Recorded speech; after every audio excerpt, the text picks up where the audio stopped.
Many thanks for joining us on TVC News Hour. Now, and previously, the killings of albinos was carried out secretly. What has happened or changed to make prowlers go on a daylight rampage?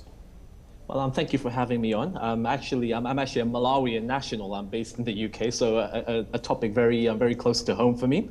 Okay. Now, looking at the situation I'm currently facing in Malawi and a lot of countries in Africa, if we look at it, it's actually the amount of money, the beliefs that people have in witchcraft.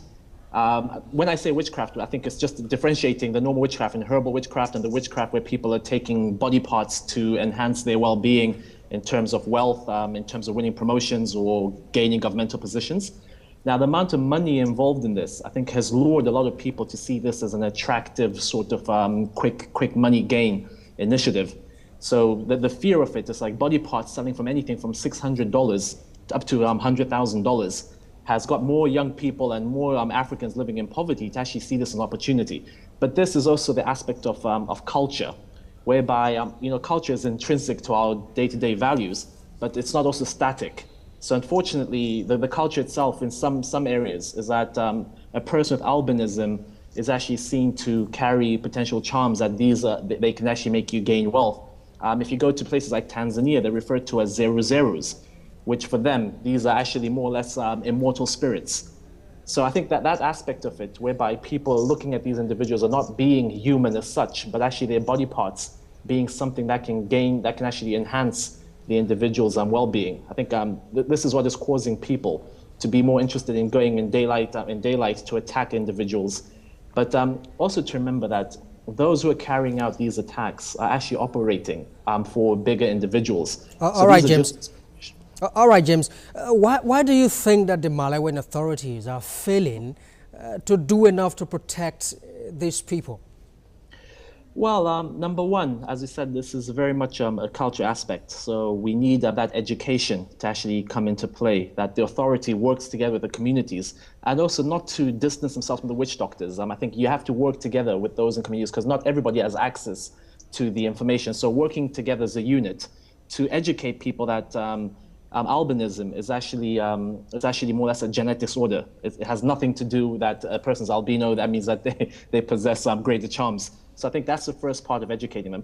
Number two, the police itself in our country, in Malawi, is actually very ill-equipped. So to issue such a statement saying shoot to kill also showcases how ill-equipped we are, because what they actually need to do is, I think going back to 2015, the president of Malawi, President Peter Mutharika, issued a statement condemning these attacks and called on police to actually arrest the perpetrators and bring them to courts so they can be tried. So I think that's the better way, because by getting them tried, you're able to actually see who is actually sending these individuals, where the bigger markets are.